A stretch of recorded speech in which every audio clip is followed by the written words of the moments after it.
Thank you.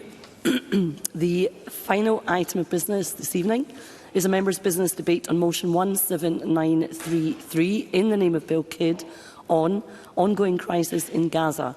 This debate will be concluded without any questions being put, and I would invite those members who would wish to speak in the debate to please press the request to speak buttons, and I call on Bill Kidd to open the debate. Up to 7 minutes, please. Thank you very much, Presiding Officer. Over 55,000 killed, over 127,000 injured. Over 70% of Gaza burned into oblivion. And also since the 18th of March this year, over 80% of Gaza under displacement or militarised control orders. Presiding Officer, each day brings yet more untold horror. Each new report, each image, each child's cry pierces the conscience of the world. Or at least they should.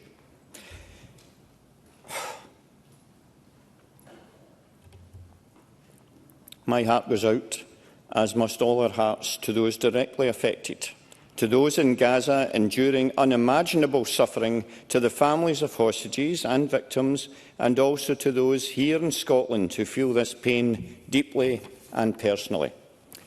It's a pain that we all share, whether we choose to openly acknowledge it or not. Parliament debated this very issue in the early days of this war, at a time some members expressed understanding for Israel's initial actions, citing security reasons or the right to self-defence. But I do not believe, I do not hope, that those in this Parliament continue to stand by those words under these circumstances today. Because how can we defend the indefensible? How can we defend systematic destruction and blatant genocide? How can we defend mass starvation and deliberate targeting of civilians seeking aid? Only last night I listened to a British doctor working in Gaza. He described the injuries of civilians, men, women and children who had been shot while attempting to reach aid distribution points.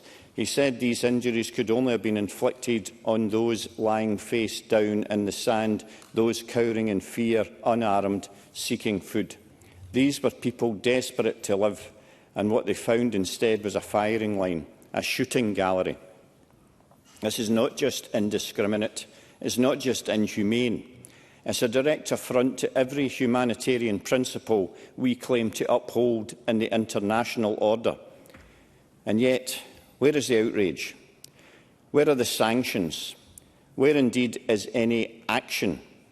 We have seen the International Criminal Court issue arrest warrants for both Hamas leaders and for the Prime Minister of Israel, Benjamin Netanyahu. But what is the response from the UK Government, from the UK Prime Minister? At best, warm words, at worst, complicity. It's happier to be pictured with a beaming smile alongside a despotic US President hell-bent on facilitating continuing genocide, rather than take action to save the people of Gaza or acknowledge the historical injustices that the UK finds itself guilty of in the current situation. Internationally, we see the same inaction, the same complicity. The latest Security Council resolution appeared to offer a glimmer of hope as members came together to call for the actions set out in today's motion, only for it to be vetoed by one party, the United States. But rather than give the UK and others cover, we urgently need to seek other international mechanisms and instruments in the face of continual Security Council impasses. UN Special Rapporteur on the Right to Food, Michael Fakiri, has asked the UN General Assembly to authorise peacekeepers to accompany humanitarian convoys. This is indeed possible. This is achievable. A statute dictates that where the Security Council is paralysed by a veto, the General Assembly can and indeed must step in. A majority vote among its 193 members could authorise peacekeepers. And let us be clear, such a vote would pass. Therefore, I ask the Cabinet Secretary to support such a move and to urge the UK Government to bring forward such a resolution. More glimmers of hope seemed to be on the horizon when we were told the UK and France were on the brink of recognising a Palestinian state. A Franco-Saudi summit was planned. Ordinary Israelis have been calling for peace. I have friends who are Israeli and are calling for peace. Israeli opposition leaders have called for a ceasefire and for elections to take place to make a new decision. And how did Netanyahu's regime respond? By launching a unilateral strike on Iran, risking regional war, risking the lives of their own citizens, and all to distract from corruption charges and domestic political failure. That is why I call not only on governments, but on the people of Israel, good, decent people who want peace, to speak out, because their lives too are being gambled away in the name of fear, hate and political preservation. And we must all do our part to speak out and to take concrete actions. I welcome the fact that the Scottish Government has been outspoken in its condemnation of the genocide taking place in Gaza, the need to adhere to international law and its support for a Palestinian state. I welcome its announced review of Scottish Enterprises' human rights checks when awarding funding. However, I do note the concerns of Amnesty International and Oxfam that the review lacks the necessary transparency and their calls for an independent review which promotes transparency and trust in the process. And I would also welcome the Government's thoughts with regards in their response this evening. Presiding Officer, while I appreciate that our powers here are limited, our voice is not. We must ensure that what powers we do have and the voice we do raise are heard loud and clear. For it is not only through action, it is through moral leadership and partnership, but we must have the action with those that we can hope to bring an end to the suffering. There can be peace in the Middle East, but only if the world, including this Parliament, chooses to stand up and demand it. And demand it we do. Thank you.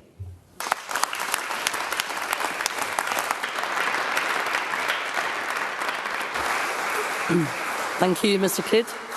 We will now move to the open debate. Backbench speeches of up to 4 minutes, please. And I call George Adam to be followed by Douglas Ross. Mr Adam. Thank you, Presiding Officer. And can I thank Bill Kidd for bringing this debate here to the Chamber.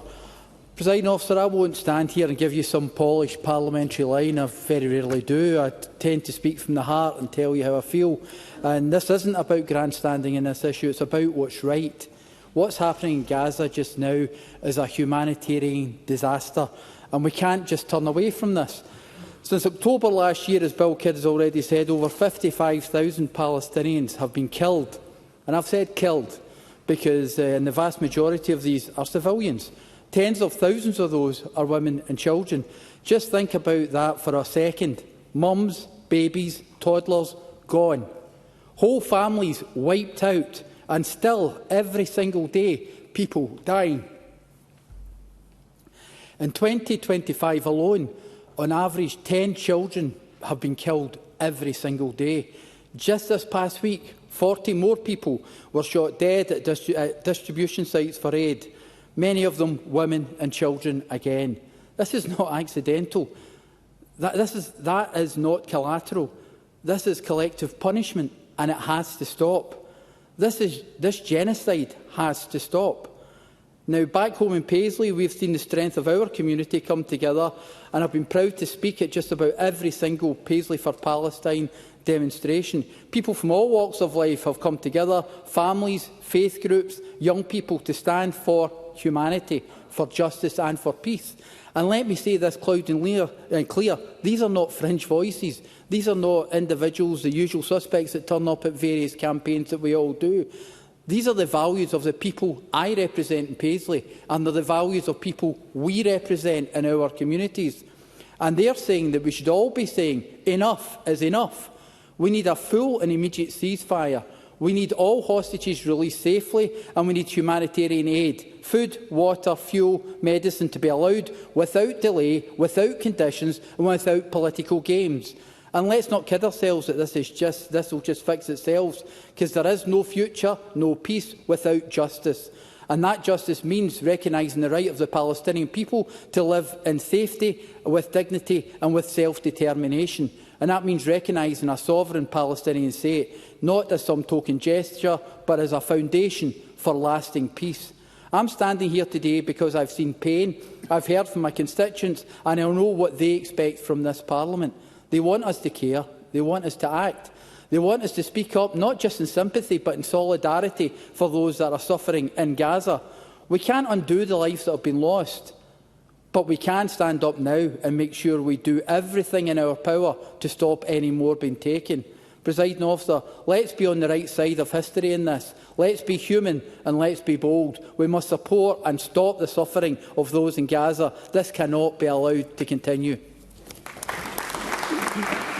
Thank you, Mr Adam. I call Douglas Ross to be followed by Pauline McNeill. Mr Ross. Thank you, Presiding Officer. I don't doubt the passion and the sincerity with which Bill Kidd has spoken about today. And I looked at his motion very carefully, and I think some motions that we've debated in this chamber about Palestine have gone further than Bill Kidd's. But I did feel there was a lack of balance. So I'll use my time to look at the situation without diminishing in any way the atrocities that we have seen in Gaza and the impact that is having on a daily basis. But we also have to acknowledge what happened on the 7th of October. That terrorist attack that saw women raped, mutilated and murdered, countless people across Israel killed, and so many still held hostage, their families across the world waiting for news and not hearing a single thing. Outside our Parliament on almost a weekly basis, and I know in Glasgow on a weekly basis, we have people, families, worried about their loved ones in Israel who they have not heard from since the 7th of October. And we cannot allow that to be forgotten. And while the motion echoes the UN concerns about addressing the broader context, it does fail to mention that terrorist attack by Hamas and the fact that it seems to be calling for an oversimplification of the issues that we have in front of us. Some of the atrocities on the 7th of October were filmed on dashcams, mobile phones by the terrorists themselves. And while there may be disagreements in this chamber, I would just implore MSPs to watch a 47-minute film that was pieced together of the footage to properly understand the sheer evil that was witnessed by so many on the 7th of October. Humanitarian aid has been mentioned quite a lot in the debate and is part of the motion that we are debating. However, we do know that there are issues with Hamas continuing to misappropriate humanitarian aid supplies, using it as a vital tool in preserving their own influence and control over Gazans. The new model of aid distribution that's been introduced with the support of the US, which involves the Gaza Humanitarian Foundation providing aid directly to Gazan families, is to ensure that that aid reaches the civilians who need it and is not repurposed for violence. The international community has been clear that Hamas should play no future role. I will in one moment, if I can, Mr Greer, that Hamas should play no future role in the civilian administration of Gaza unless their control of the aid supply chain is broken. Then Hamas will continue to exert the influence over Gazan streets and perpetuate the cycle of violence and suffering that we all continue to witness. I will briefly give way. I'm grateful to him for taking the intervention. I agree with him absolutely that aid should not be used for violence. I wonder if he would acknowledge the overwhelming evidence there now is, as mentioned by Bill Kidd a moment ago, that Israeli soldiers are systematically executing starving Palestinians who are queuing for aid. And will he join us in condemning that? Douglas Ross. I would never in any way, and no one would endorse if there is executions of women and children waiting to get aid. No one is going to defend that. I am not going to defend it. But I think Mr Greer is also acknowledging that Hamas, a recognised terror group, are using the humanitarian aid for their own means and stopping it getting to those who need it, and are using that to redouble their efforts to rearm going forward. I know we're short of time, Presiding Officer, but I do think we need to say that immediate ceasefire, as is called for, that does not ensure the release of all the remaining hostages, is one that cannot be supported. We know that historically ceasefires have been exploited by Hamas to rearm and regroup, as seen in the violations of past agreements in 2014 and the 2021 conflicts, and I do think we need to take that on board. Finally, I want to reiterate, what we are seeing in Gaza is appalling. We all want to see that stop. What we saw in Israel on the 7th of October was appalling, and the fact that there are still people kept away from their families, kept hostage as a bargaining chip is something no one can support, and we have to have a balanced resolution that condemns terrorism, supports Israel's right to self-defence and promotes direct negotiations for a two-state solution. I want to finish with this quote, Presiding Officer. The path to peace lies not in one-sided declarations, but in fostering dialogue, accountability and mutual security. Let us work towards a resolution that brings hope to both Palestinians and Israelis. Thank you, Presiding Officer. Thank you, Mr Ross. I now call Pauline McNeill to be followed by Maggie Chapman. Ms McNeill. I want to thank Bill Kidd for giving the Parliament an opportunity to discuss the horrific and enduring suffering of the Palestinians in Gaza, most of whom are victims of an 18-year blockade, where life in Gaza had become hopeless. Trapped and living mostly in tents, with people sleeping on the bare roads, now dying the most horrible deaths while the world watches in live time, it literally does nothing to stop what's happening. And we've had 20 months of this. Israel's war on the Palestinian people has become a well-planned operation to clear the land, to ethnically cleanse Gaza and the West Bank of its people. It is like nothing that we have witnessed in our lifetime. At least 56,000 people dead, and it's probably much higher. But the hostages are still endangered because of this strategy. This is not self-defence. I and most people in this chamber have condemned the atrocities on the 7th of October. But 20 months on, nothing can justify what has happened to the Palestinians in Gaza. Rafah has gone, a population of 275,000.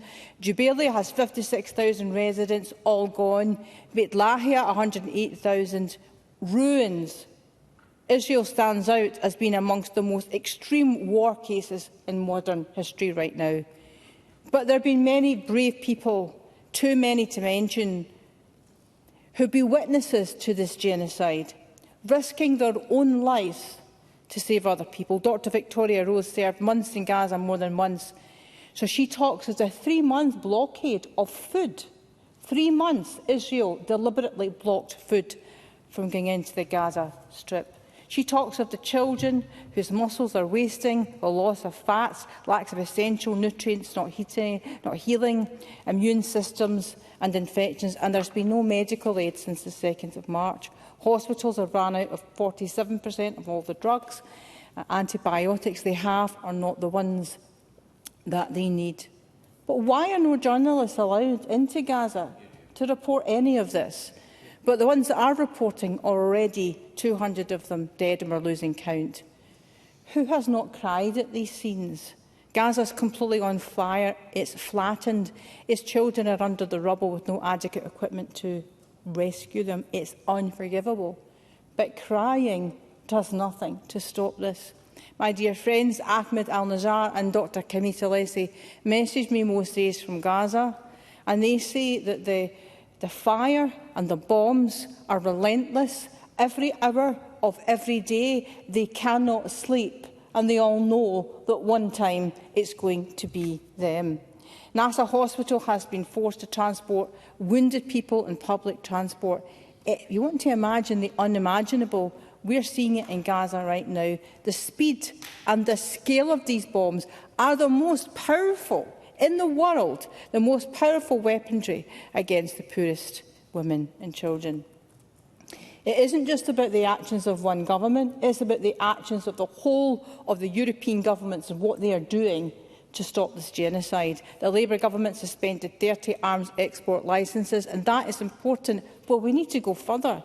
I do not believe we should supply any weapons or parts for F-35. We should stand up and be counted. We should be trying to stop this slaughter.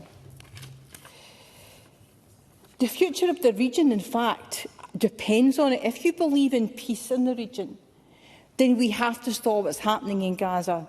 And we have to realise that the morality of the West depends on it, because we can't say that we are a nation of people who believe in morality if we're not prepared to do something to stop what's happening in Gaza. Deaths by starvation, as Bill Kidd talked about, on the 26th of June, nearly 200 people were killed in a Gaza aid centre when an Israeli tank opened fire. An Israeli tank opened fire, and it's witnessed and documented.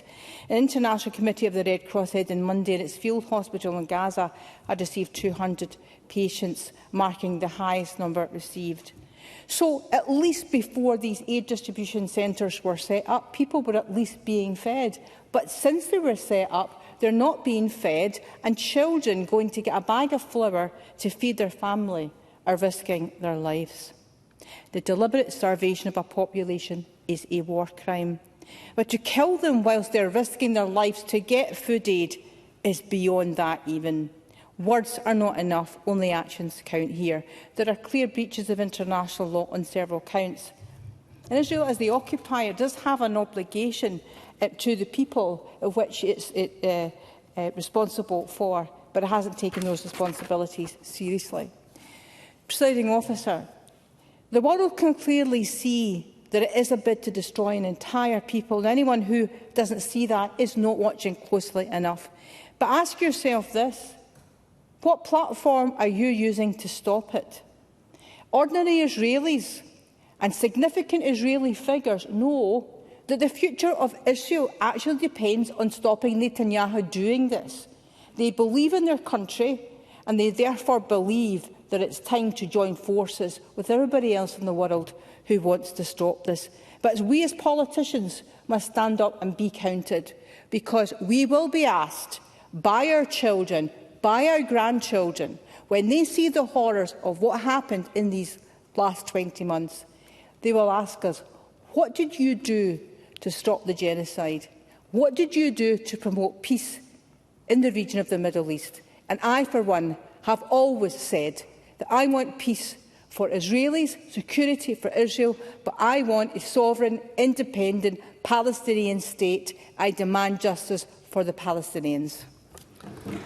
Thank you, Ms McNeill. I now call Maggie Chapman to be followed by Liam MacArthur. Thank you, Presiding Officer, and I thank Bill Kidd for securing this debate. Collective punishment is a war crime under international humanitarian law, specifically prohibited by the Geneva Conventions. And yet, collective punishment is exactly what the blockade of Gaza, imposed by the apartheid genocidal Israeli state, is inflicting on Palestinians. Using starvation of civilians as a weapon of war goes against international law and the customs of war. The humanitarian crisis we see in Gaza is a direct consequence of that collective punishment. Alongside that, Israel's actions to destroy all the infrastructure of society and culture, flattening schools, homes, hospitals, universities, these acts of aggression are clearly designed to cause as much human suffering as possible and to make it as difficult as possible to resist the blockade, to rebuild, to restore, to live. If we in this chamber find the actions of Putin in Ukraine so unpalatable, and we rightly do, then we should find the actions of Netanyahu and his regime just as abhorrent. The International Criminal Court has had an arrest warrant out for Netanyahu since November 2024. We should take a similarly robust stance.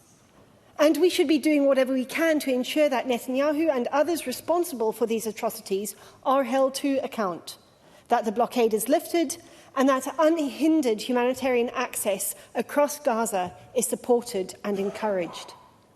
But this is not just about the ICC and legal routes to justice. or getting into Gaza the food, water, medical supplies, fuel, clothes, and so much more that we all take for granted every day. No, we must also consider the role that we, in Scotland and the UK, are and could be playing in this ongoing genocide. We hear of the heroic attempts to get aid in or people out of Gaza and the West Bank, and we commend those committed to humanitarian and peace work. But what we don't hear much about or see any accountability for are the actions of our state institutions that serve to pour fuel on the fire of this war. The UK's military forces are currently training Israeli Defence Force personnel. More than 55,000 Palestinians have already been murdered, the majority of whom are women, children and the elderly. And yet we are training the very army carrying out such atrocities. And if this weren't bad enough, UK taxpayers' money, our money, is being used to subsidise weapons companies that manufacture arms and components used to destroy infrastructure and life in Gaza. And it seems probably in Iran as well, with Israel escalating instability across the region at the weekend. We can no longer say that our governments are not complicit in a situation that is worse than hell on earth. Direct quote according to the head of the International Committee of the Red Cross. So we have to call it what it is, genocide and ethnic cleansing, and then act accordingly. We should be doing everything we can to stop the UK's complicity in this. We want to see recognition of the State of Palestine, as seen in a growing number of countries around the world. And, Presiding Officer, we in the Greens believe that we must see support for and action towards boycott, divestment and sanctions. We should not be normalising genocidal states. We should not be celebrating their inclusion in sporting or cultural activities. We should instead be using every ounce of our economic, social and political power to isolate the genocidal Israeli state and secure a very different future for Palestine and the wider Middle East. The crisis in Gaza is not inevitable. War is not inevitable. Both are a consequence of political failure, and our governments are complicit in that failure. The Palestinian people deserve better. Thank you, Ms Chapman. I call Liam MacArthur to be followed by Fazil Chowdhury. Mr MacArthur.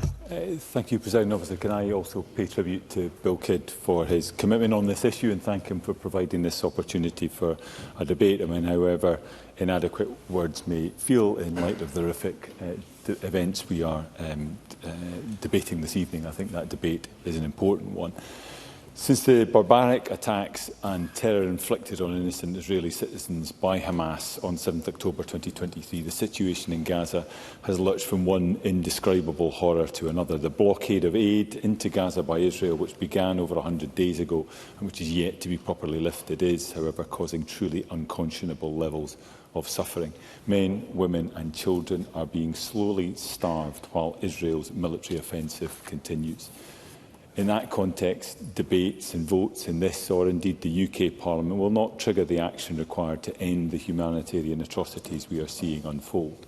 Yet being clear in our condemnation, clear in our determination to use what levers we do have to exert pressure, clear in the fact that there is no military route to resolving this long-standing and bloody conflict, to achieving a lasting peace for Palestinians as well as for Israelis.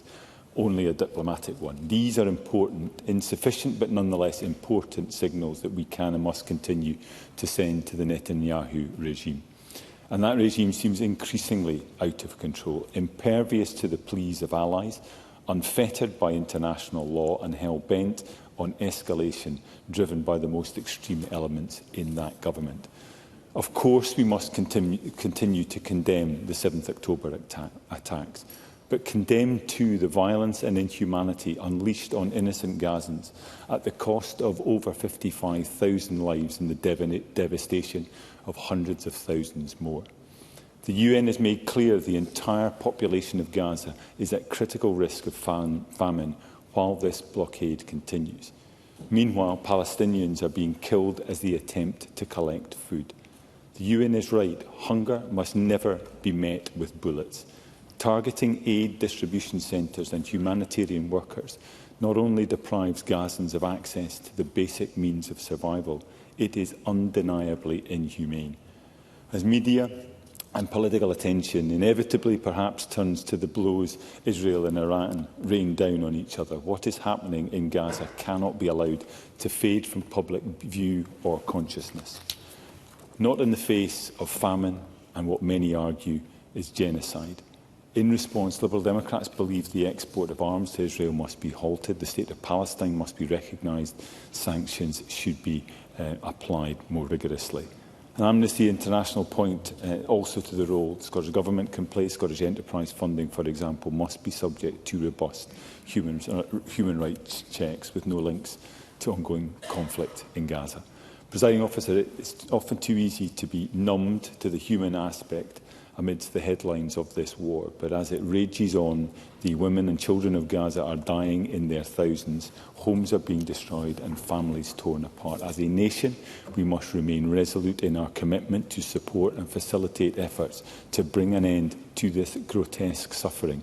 Anything less would be to accept our own complicity. Thank you. Thank you, Mr MacArthur. I call Faisal Chowdhury to be followed by Katie Clark. Mr Chowdhury. Thank you, Presiding Officer. I thank Bill Kidd for bringing this important issue to the Chamber. Every day we lose more ways to survive. We're not asking for proper housing or clothes or even meat. All we want is a loaf of bread to stop the children's crying. Is that too much to ask? Presiding Officer, those are the words of a mother in Gaza, reflecting on the birth of her son during a period of profound violence and instability. In his short life, he has known only conflict. Like countless others in Gaza, he is now enduring the devastating consequences of war, malnutrition, uncertainty, and a daily struggle for survival. Conditions in Gaza have been intolerable for months. Following the Israeli forces' official blockade of the Gaza Strip, and months more of drip-feeding aid to population in desperate needs. According to the World Food Programme, 470,000 people in Gaza face catastrophic hunger, 22% of the population. 100% of the territory is at risk of famine. All this with the threat of bombs looming over. And we're now seeing the deeply concerning use of organization, the Gaza Humanitarian Foundation, which has been criticized by its own former leader, who resigned rather than support their strategy. United Nations Agency and the humanitarian aid community for weaponizing aid, and going against the core principles of humanitarian support, including placing conditions on aid. The consequences of this have been deadly, with desperate Gazans shot and killed while attempting to access life-saving aid. The UN says there are 9,000 trucks worth of aid waiting to enter Gaza. Every one of those must be let in to avoid further humanitarian disaster. And that is not just the right thing to do. It is Israel's responsibility under the international law and part of resolution issued by the International Court of Justice. A ceasefire agreement is now more than ever a moral duty to make a start on ending this horrific human suffering. And the UK government, as well as the governments worldwide, can increase the pressure to make that happen. We have seen military strikes by Israel in Syria, Lebanon, and now in Iran. Debates like today's are important for us to put on the record and say, "Not in my name." We can stand today and say the UK and Scotland should be partners for peace in conflict. But we cannot be partners for peace while selling weapons where there is risk of war crimes. We cannot be a partner for peace if we allow states to break international law without consequences. And we cannot be a partner for peace if we do not recognise the existence of a Palestinian state. Thank you. Thank you, Mr Chowdhury. I call Katie Clark to be followed by Stephen Kerr. Ms Clark. Thank you, Presiding Officer, and I congratulate Bill Kidd on securing this debate. I put down a similar motion calling for the recognition of the Palestinian state, and so I'm very pleased that Bill Kidd's motion has been selected and that we are debating this issue today. I very much hope that this Parliament is given the opportunity to vote to call for recognition of the Palestinian state, although that is obviously not possible in this member's debate today. As a Labour MP, I voted in favour of recognition of the Palestinian state in 2014 when the House of Commons voted for recognition in a non-binding vote, and I suspect that the Cabinet Secretary may well have been with me in those lobbies. The UK Government should publicly call for the full recognition of Palestine, although I appreciate the point made by Liam MacArthur that actions such as this will not be sufficient in themselves.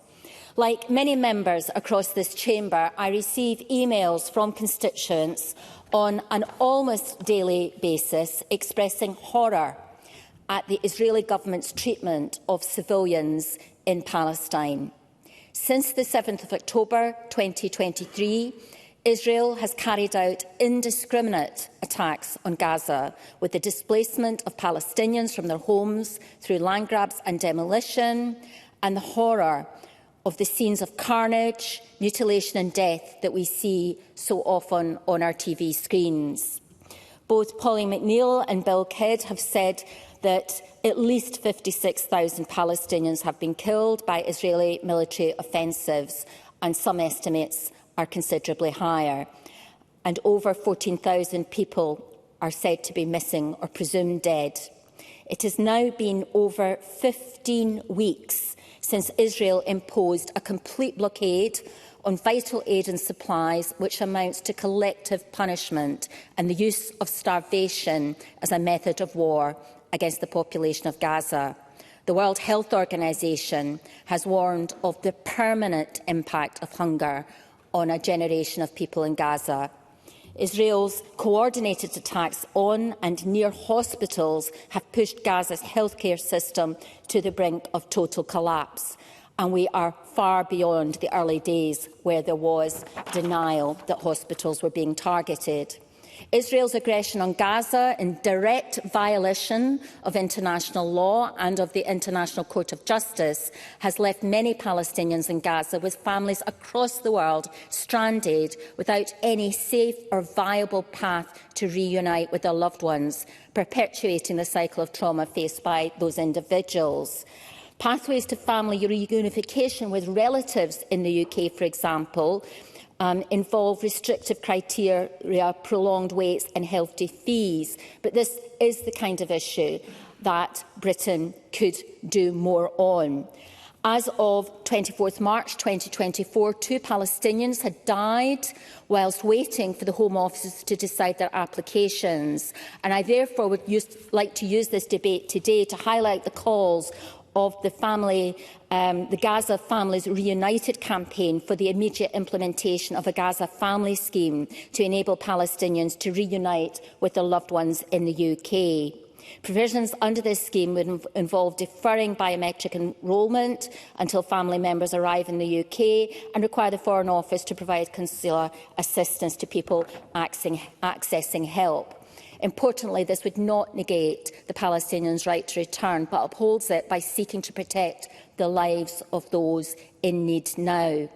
I am pleased to support this motion and the call for an immediate ceasefire, the release of all unjustly detained people, the unconditional lifting of all restrictions on entry and distribution of humanitarian aid in Gaza, and for recognition of the Palestinian state. And indeed that both the UK and Scottish Government must divest from funding any organisation which is enabling the sale of weapons to Israel, and that all arms exports to Israel must cease. This is very much in the interests both of the people of Israel and Palestine. Thank you, Presiding Officer. Thank you, Ms Clark. I call Stephen Kerr to be followed by Mercedes Vialba. Mr Kerr. I, of course, respect the sincerity of Bill Kidd in bringing this motion, as I do all who have spoken. But I begin by deploring the suffering of innocent people, Palestinian and Israeli alike. The images from Gaza are harrowing. The loss of innocent life, the displacement of families, the deep trauma inflicted on civilians are tragedies that weigh heavily on us all. No one could be indifferent to such human suffering.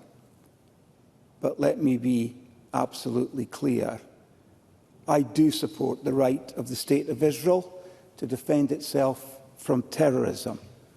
I believe that Douglas Ross was right to highlight the atrocities of the 7th of October. And I hope that I'm not alone in being resolute in opposing Hamas, a violent, prescribed terrorist organisation whose actions have inflicted unimaginable suffering on both Israelis and Palestinians. This Parliament cannot ignore the reality that Hamas is not a partner for peace, but a death cult funded by Iran, committed to the total destruction of Israel and utterly indifferent to the suffering of every people, the very people, I beg your pardon, it claims to represent. I share concerns, of course, about the humanitarian crisis in Gaza. That is why I asked and have asked questions about the nearly £1.5 million of Scottish Government aid committed to Gaza over the last 18 months, aid that was intended to be delivered, as we discovered in our committee, in the form of cash and vouchers to those in need on the ground. But I have raised grave concerns that this well-meaning, well-intentioned support risks being hijacked by Hamas to sustain its control and prolong the suffering of civilians. Of course. Pauline McNeill. Thank you. The member said that Israel has the right to defend itself. I wondered if how the member feels about the deliberate starvation of the Palestinian population in Gaza. I said in my contribution there is evidence, eyewitnesses, that Israel has actually shot at people queuing up for aid. And the Haaretz newspaper, it's just common knowledge now that Israel has actually paid armed gangs as well to cause chaos at these humanitarian so-called food agency distribution centres. I mean, surely the member is not justifying that? Stephen Kerr. Don't justify any action that causes the suffering of civilians, but I believe that Pauline McNeill was very wise to couch her description of these events in terms of reports. And this is a war being fought through violence, but also through propaganda. There is an abundance of evidence of that propaganda and how potent it is. We all long for peace, but peace demands clarity and honesty. Calls for a ceasefire must be accompanied by calls. I will do, yeah. Cara Morgan. Thank you. I'm wondering if the member would, like some of the rest of us, call for international journalists to be allowed into Palestine to see just if we can get reporting accurately of what is happening. Stephen Kerr. I think the situation, and I think the member will appreciate this, is very complex on the ground in Gaza. And I think we would all like to see some honest reporting of what is actually transpiring. But if I may return to what I was saying about calls for a ceasefire, they must be accompanied by calls for the immediate and unconditional release of all hostages still held by Hamas. And a two-state solution must be grounded in mutual recognition. And I hope members will appreciate and accept that Hamas fundamentally rejects the recognition of the State of Israel. And I will say this, I do not believe there can be equivalence between a democratic state acting in self-defence and a terrorist organisation using civilians as shields. That is not nuance, it is moral clarity. Let's also be clear about the recognition of a Palestinian state. Statehood cannot be seen as a solution in the face of ongoing violence.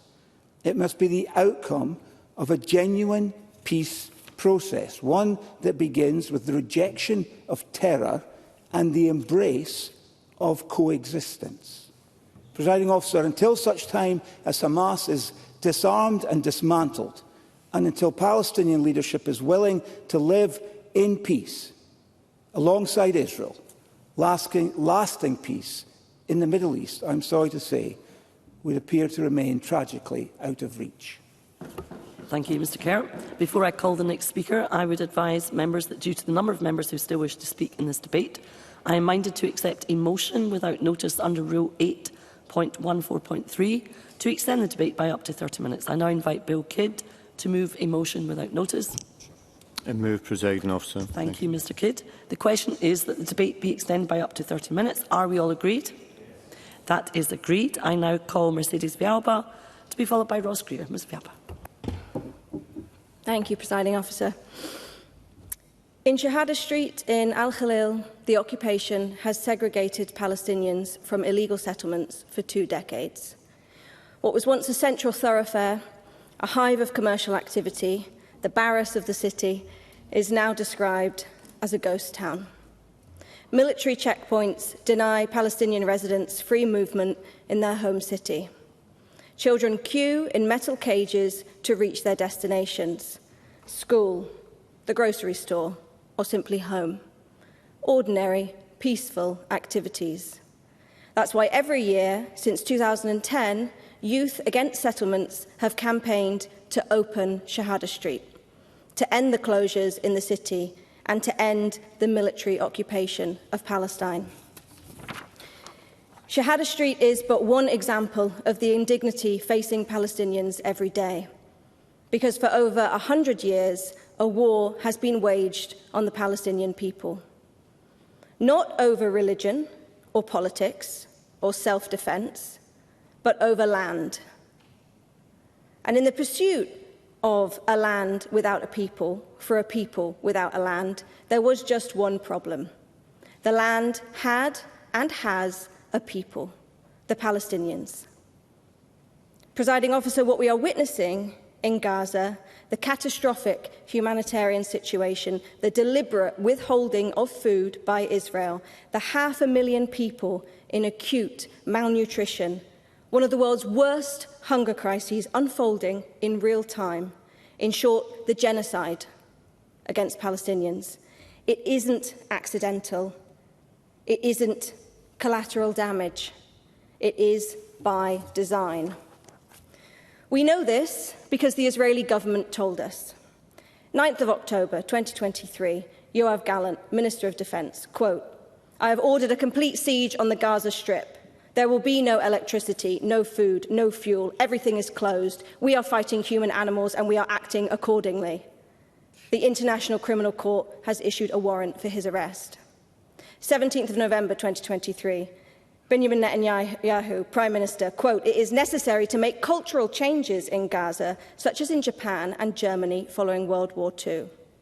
The International Criminal Court has issued a warrant for his arrest. Their words, incitement to genocide, their actions, ethnic cleansing. And let's be clear, Gallant and Netanyahu are not lone operators. The Likud party, which they represent, is a right-wing nationalist party founded by members of terrorist organisations and which expressly opposes the establishment of a Palestinian state. So the actions of these men and of the Israeli government, as grave as they are not at all surprising. But what is surprising is the blind eye turned by so much of the international community. and that must not be allowed to continue.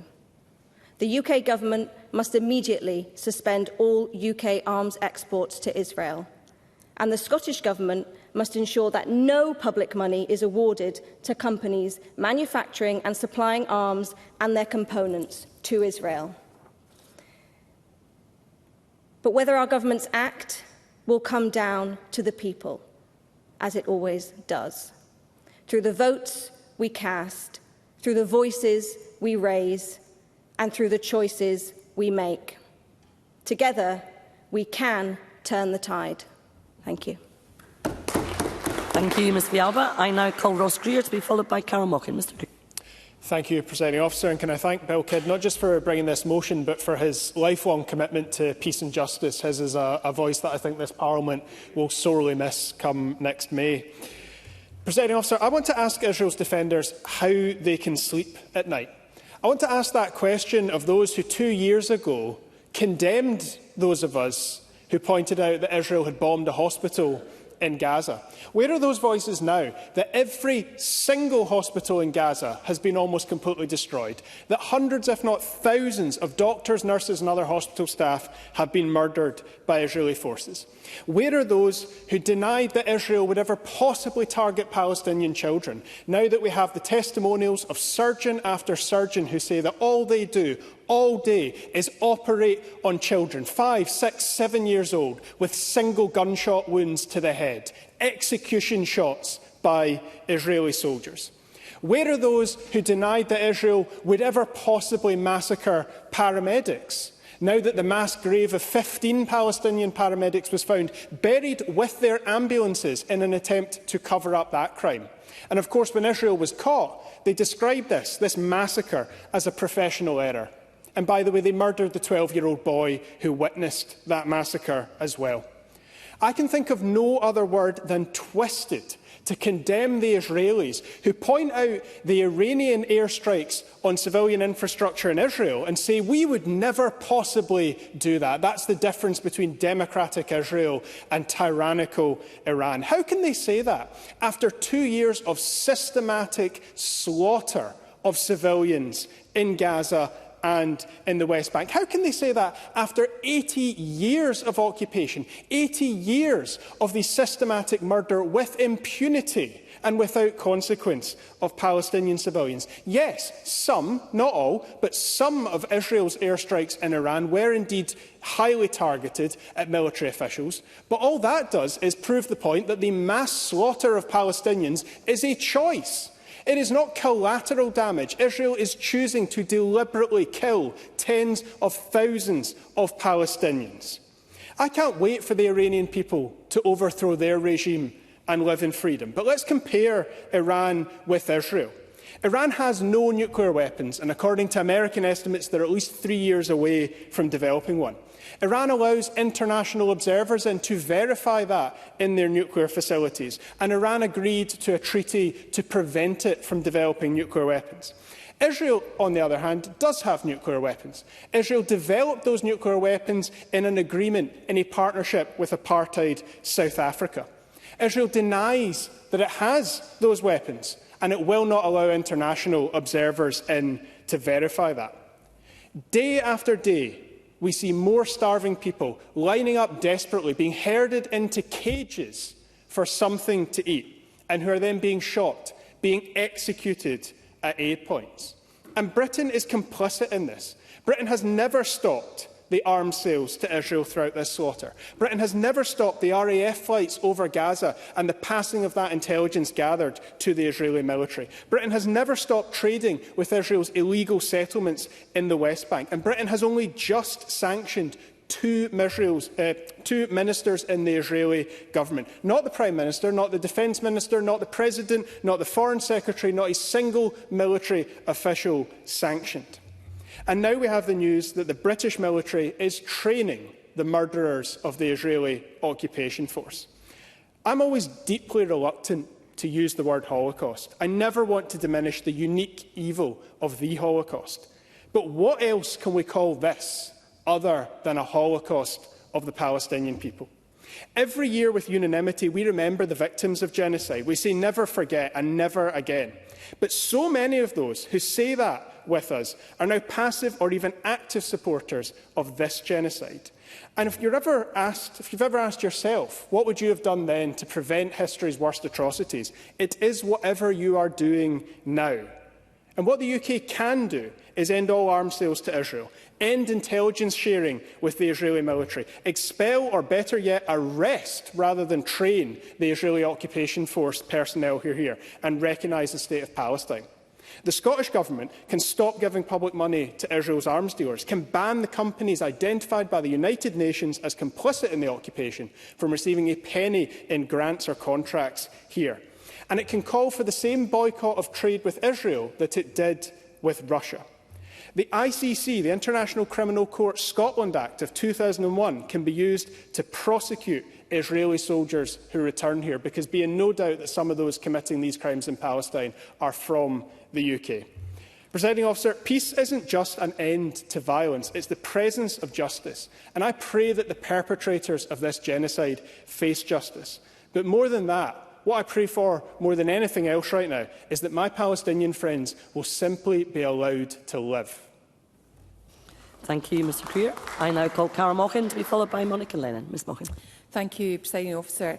And can I start by thanking Bill Kidd for bringing this debate to the Chamber and for all his work on establishing peace over the years he has been in this Parliament and beyond, and I know he'll continue to do that. We need more serious discussion of our country's role in these conflicts and how we can alter our own actions to limit the likelihood of war. This Chamber should take time to consider more issues of such importance, and I am glad we are doing so tonight. I join others in calling for the immediate release of all hostages, the return of remains to their families, and the unconditional lifting of all restrictions on humanitarian aid into Gaza. This is the first step towards a lasting resolution. You cannot negotiate peace with the threat of violence hanging over yourself. And can I be absolutely clear, our country should not be selling weapons and associated technology to anyone who is using it to indiscriminately strike civilian targets. The death toll in this conflict has been utterly intolerable, and I must say that it is clear to anyone who is approaching this from a moral position that what is occurring in Gaza is an attempt to commit genocide. This is clear for all to see, and I must say some of the attempts to make this seem like it is in some way a normal war between two adversaries have been perplexing. This is not a war of equals. For well over a year, what we have seen is unimaginable slaughter and targeted starvation of the people living in Gaza. That is a fact. On top of this, any sense of human rights and decency have been thrown out of the window. Journalists, aid workers and, as we've heard, medical staff have been murdered simply for trying to help those in great need or to tell the truth. The world's response has been impotent and truly depressing. I feel very naive to have assumed we would never see scenes like this again in my lifetime. To then realise that it has been simply allowed to happen is just so dreadful. And I feel great shame that in the UK we are not doing all that we can to stop this. All I can do is continue to stand up and be counted with the millions who are saying we must have peace. It is what my constituents want. It is what decent people, human beings across the world want, and it is the right thing to do. I echo the motion's call for an immediate ceasefire, not only in Palestine, but also to end the needless conflict taking place between Iran and Israel. That was started so aggressively by the Israeli government just last week, and we must call for it to stop. We have been down this road before of claiming a right to strike countries based on unconfirmed reports that they might develop a weapon of mass destruction. And I had hoped that we had learned the lessons from Iraq and that the dreadful repercussions that it brought to those across the world. Presiding Officer, there is no need for any more death and destruction. Let us use any influence we have to secure peace and speak from one voice as a parliament and a nation here in Scotland. Let's call for peace, no more death and destruction. Thank you, Presiding Officer. Thank you, Ms Morgan. And I now call Monica Lennon. Ms Lennon. Thank you, Presiding Officer. Like colleagues, I'm also very grateful to Bill Kidd for tabling this vital motion and giving the Scottish Parliament the opportunity to debate the ongoing crisis in Gaza. And I also recognise that my colleagues Katie Clark and Pauline McNeill had also tabled motions in recent weeks. There are no words to do this humanitarian catastrophe justice. We do have to follow the evidence and the reality, and I really thank colleagues who've really highlighted the fact that journalists can't get into Gaza to report in the way that Stephen Kennedy and others clearly want to see. But we know that many journalists have been killed alongside many medics and doctors and others in the front line. And like others, I want to thank constituents who have been in touch with me through the inbox or speaking to me at events and at surgeries. It was good to hear from George Adam about, I think, quite the lively efforts in Paisley to support the Palestinians, because at the end of the day, all we can do is show love and empathy and to try and show that people do care. So I want to thank all of my constituents who have written to me to again urge for the immediate ceasefire, the safe release of all hostages, and the immediate and unconditional lifting of all restrictions on the entry and distribution of humanitarian aid in Gaza.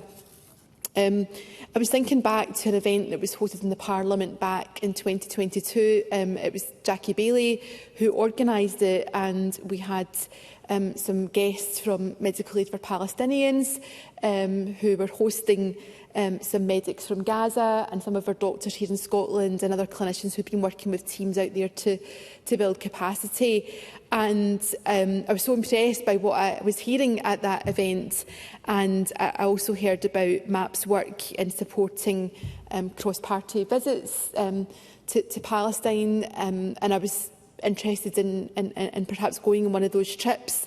To think a few years later, you know, it's unthinkable that any of us will ever set foot in Gaza in the near future. I know Pauline McNeill has spent time in Gaza in the region, but what is going to be left? What is going to be left? I mean, you know, we try very hard not to dehumanise people in debates like this when we talk about these conflicts, but the numbers are just absolutely unbelievable. And it is heartbreaking that you know, today there are still 58 hostages who have been held for more than 600 days, you know, remaining in cruel captivity. And at the same time, the lives of more than 55,000 Palestinians have ended, and more than 127,000 have been injured. And that number just continues to rise. When will enough be enough? So if we believe in international law, if we believe in international justice, then we all have to do more. Debates like this can help to raise it up the agenda for the government here in Scotland, for the UK government. And I agree with all my colleagues who've said, you know, the UK has to do more.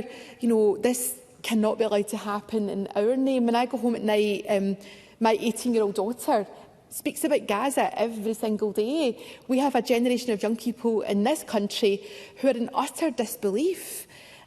So we have to do more, and that includes you know, tracking what is going on in terms of Scottish enterprise here in Scotland, but making sure that no taxpayer pounds are going towards funding this war.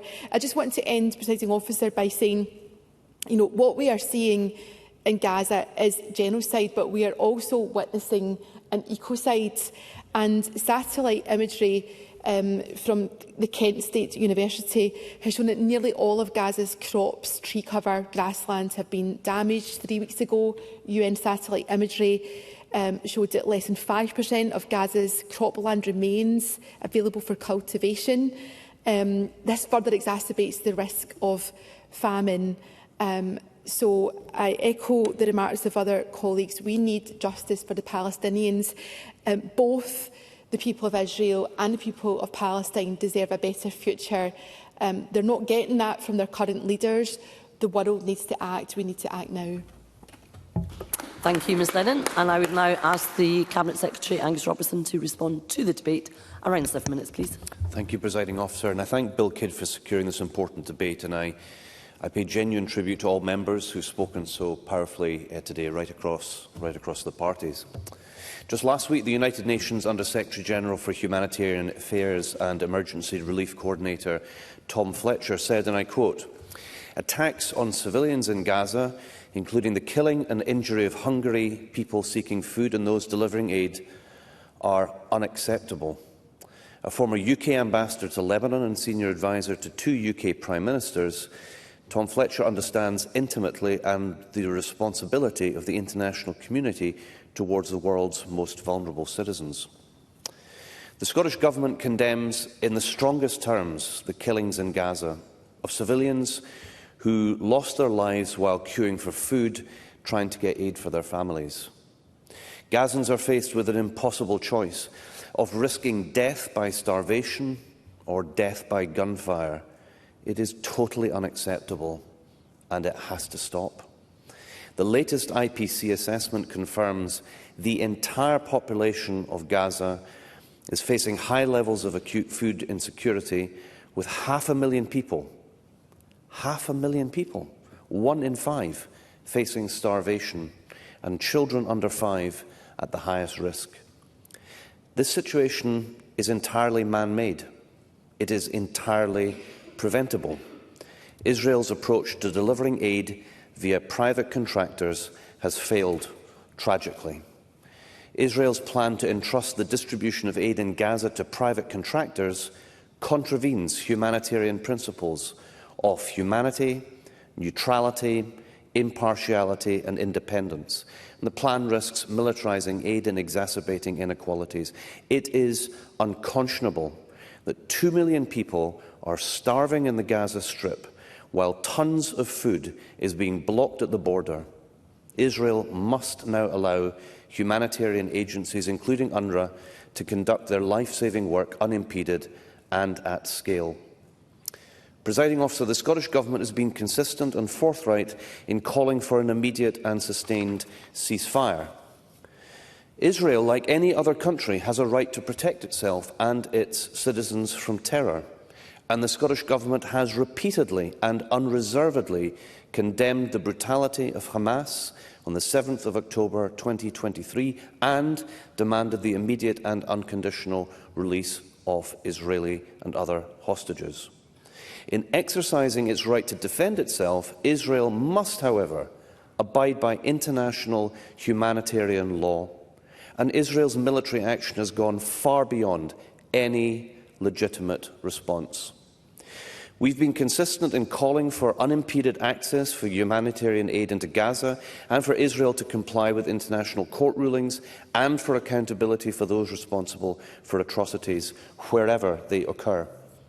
And Scottish Government ministers have repeatedly called for an end to licensed arms exports to Israel. We do not believe that there is a case to send more weapons to Israel. The UN Security Council has called for a ceasefire. Ministers have made clear that by continuing to arm Israel, the UK is in danger of being complicit in killing innocent civilians. I will, of course. Monica Lennon. I really welcome the points that the Cabinet Secretary has made and agree, and I think he's heard that from Scottish Labour's benches tonight. But will he provide an update on the Scottish Government's efforts to review Scottish Enterprises human rights checks? We're approaching summer recess, and I think many of us still feel very uncertain and quite anxious about it, and I really would welcome an update. Cabinet Secretary. I'll be happy to update Monica Lennon, but I say that in the first instance, the thing that really needs to happen is that in addition to the announcement that was made by the UK Government on the 2nd of September 2024 to suspend 30 export licences to Israel for arms used in military operations in Gaza, that was welcome. But we've been clear that it should go much further. It should be all of them. and that would obviate any questions that she might have that she's just raised. But I've given her an undertaking, and I will reply to her in detail. Presiding Officer, people in Gaza are being bombed. They've been left to starve by Israel on a massive scale. And sadly, the rhetoric of some Israeli politicians is becoming increasingly extreme, and the trickle of aid being delivered by private contractors is inadequate and inhumane. The bombing of hospitals and targeting of humanitarian workers is appalling and clearly incompatible with international humanitarian law and must cease immediately. The international community cannot allow this situation to continue. It must take decisive action now. Presiding Officer, the Scottish Government has repeatedly called for the UK Government to officially recognise the State of Palestine, to break the political impasse that has condemned Israelis and the Palestinians to successive cycles of violence.